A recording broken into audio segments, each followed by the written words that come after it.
जय हिंद दोस्तों, alpha defence career academy के पॉडकास्ट जीके विद जौहर में मैं मोहम्मद जौहर आपका स्वागत करता हूं। हम वन लाइनर सीरीज़ में आगे बढ़ रहे हैं। आज हम पढ़ेंगे प्राचीन इतिहास में प्रागैतिहासिक काल से संबंधित जितने भी परीक्षा उपयोगी वन लाइनर हैं, जितने भी हैं, हम सब को आज कवर कर लेंगे इस एक एपिसोड में। उसके बाद आपको किसी और जगह से कंटेंट लेने की ज़रूरत नहीं पड़ेगी। तो चलिए बिना देरी के हम शुरू करते हैं। दोस्तों, जिस काल के इतिहास का लिखित विवरण नहीं मिलता है वह काल प्रागैतिहासिक काल कहलाता है। जैसे कि पाषाण काल। जिस काल के लिखित विवरण तो मिलते हैं लेकिन उसका अर्थ स्पष्ट नहीं हो सका है, वह काल आद ऐतिहासिक काल कहलाता है। जैसे कि सिंधु सभ्यता और वैदिक सभ्यता। जिस काल से लिखित साक्ष्य का स्पष्ट विवरण प्राप्त होता है वह काल ऐतिहासिक काल कहलाता है। जैसे महाजनपदों के बाद का काल 6वीं सदी ईस्वी पूर्व से। प्रागैतिहासिक काल को सामान्यतः 3 भागों में बांटा गया है: पूरा पाषाण काल, मध्य पाषाण काल और नव या उत्तर पाषाण काल।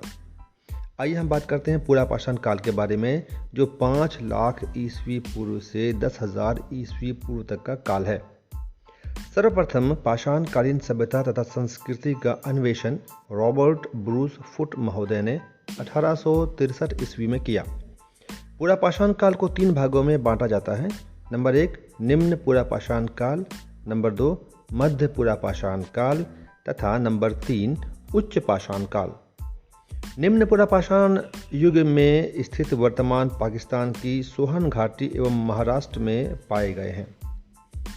इस काल के लक्षण थे कुल्हाड़ी या हस्त कुठार, हैंड एक्स, विदारिणी, इसको क्लीवर कह सकते हैं आप, और गंडासा, जिसे खंडक कहा जाता था।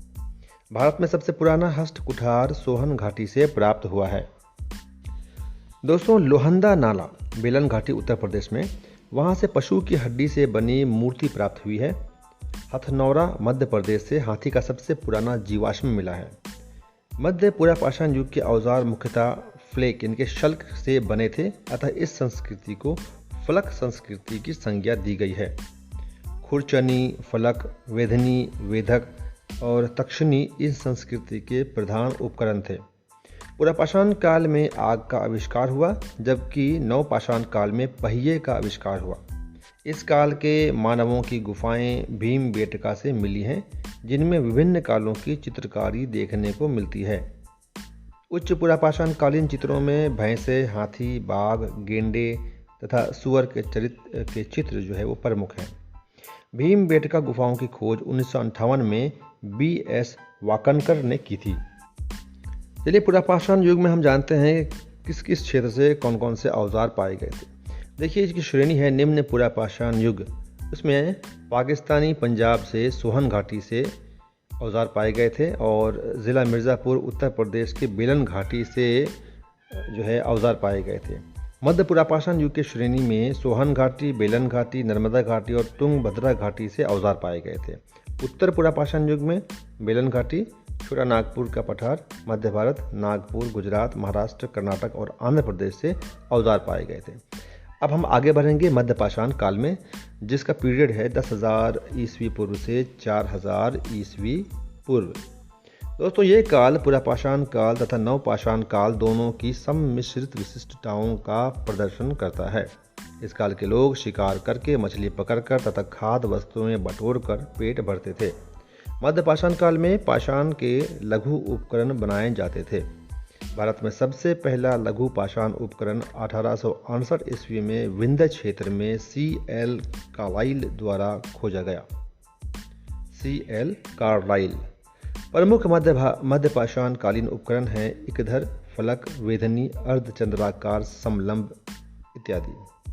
मध्य पाषाण काल के प्रक्षेपास्त्र तकनीक का विकास हुआ, जिससे तीर कमान का प्रचलन आरंभ हुआ। तापमान में बदलाव आने से जौ, गेहूं, धान जैसी फसलें उगने लगीं। आइए हम जानते हैं मध्य पाषाण युग के स्थान और उसका जो समय है वो। आदमगढ़, ये जो है होशंगाबाद के समीप मध्य प्रदेश में है। इसका जो समय बताया गया है वह है 7वीं सहस्त्राब्दी ईस्वी पूर्व। भीमबेटका जो भोपाल के समीप है मध्य प्रदेश में, वो 7वीं से 5वीं सहस्त्राब्दी ईस्वी पूर्व का है। बोधोर ये सीधी के समीप मध्य प्रदेश में स्थान है, ये 8वीं से 5वीं सहस्त्राब्दी ईस्वी पूर्व के समय का है। बागौर भीलवाड़ा के समीप राजस्थान में है, ये 6वीं सहस्त्राब्दी ईस्वी पूर्व का है स्थल। महागढ़ मेजा के समीप उत्तर प्रदेश में है, ये 10वीं सहस्त्राब्दी ईस्वी पूर्व का स्थान है। सराय नाहर राय ये प्रतापगढ़ के समीप उत्तर प्रदेश में है, जो कि 10वीं सहस्त्राब्दी ईस्वी पूर्व का जगह है। पाइसरा मुंगेर के समीप बिहार में है। पाइसरा ये 7वीं सहस्त्राब्दी ईस्वी पूर्व का स्थल है। आइए हम अब मध्य पाषाण काल से आगे बढ़ते हैं नवपाषाण काल में, जिसका पीरियड है 4000 ईस्वी पूर्व से 2500 ईस्वी पूर्व। दोस्तों इस काल की शुरुआत 4000 ईस्वी पूर्व से होती है। नवपाषाणकालीन लोगों को बीज का ज्ञान हुआ और इससे वे फसल उपजाने लगे। स्थानीय निवासी की अवधारणा नवपाषाण काल में आई तथा मानव ने कुत्ते को सर्वप्रथम पालतू बनाया। इस काल के लोग पॉलिशदार पत्थर के औजारों और हथियारों का प्रयोग करते थे। नवपाषाण काल की प्रमुख विशेषताएं थी कृषि का आरंभ, गर्त आवास, उसको बुर्ज होम भी कहते हैं, मानव शव के साथ पशु कुत्ता दफनाना, बड़ी मात्रा में अस्थि के औजार, पोत का निर्माण, ऊन के भी साक्ष्य मिले हैं, अस्थायी जीवन एवं समाज का निर्माण। इस अध्याय में अब हम लास्ट बात करेंगे आदि ऐतिहासिक काल के बारे में। आदि ऐतिहासिक काल को 2 भागों में बांटा गया है। नंबर 1 ताम्रपाषाण काल, जिसका पीरियड है 3500 ईस्वी पूर्व से 1200 ईस्वी पूर्व, और नंबर 2 है लौह काल, जो 1000 ईस्वी पूर्व से 600 ईस्वी पूर्व तक का काल है। ताम्रपाषाण काल मुख्यतः ग्रामीण संस्कृति थी। इसे कृषक संस्कृति, पशुचारिक संस्कृति या क्षेत्रीय संस्कृति भी कहा जाता है। ताम्रपाषाण कालीन लोग तांबे और पाषाण इनके पत्थर का साथ साथ प्रयोग करते थे। ये भारत में कई संस्कृतियों का आधार बना। दक्षिणी पूर्वी राजस्थान की संस्कृति को आहार संस्कृति या आहार कहा जाता है। आहार का प्राचीन नाम ताम्रवर्ती था। नवदा टोली, ऐरन और नागदा मालवा संस्कृति के मुख्य स्थल हैं। नवदा टोली का उत्खनन कार्य प्रोफेसर HD सांकलिया ने करवाया। तांबा धातु का सर्वप्रथम प्रयोग हुआ और प्रथम औजार कुल्हाड़ी बनाया गया। इसका साक्ष्य स्थल जो है अतिरंपकम है। लौह काल का निर्धारण सामान्यतः 1000 ईस्वी पूर्व से 600 ईस्वी पूर्व के बीच किया जाता है। उत्तर भारत में लौह काल के साथ साथ चित्रित धूसर मृद भांड PGW के द्वारा संस्कृति कायम हुई। इस काल में मतलब चित्रित धूसर मृद भांड की संस्कृति कायम हुई। दक्षिण भारत में लौह काल महापाषाण संस्कृति के समकालीन था। तो ये था दोस्तों जो अभी तक हमने पढ़ा, ये प्रागैतिहासिक काल का पीरियड है, इसको हमने कवर कर लिया। ये सारे बिंदु काफ़ी महत्वपूर्ण हैं और परीक्षा उपयोगी हैं।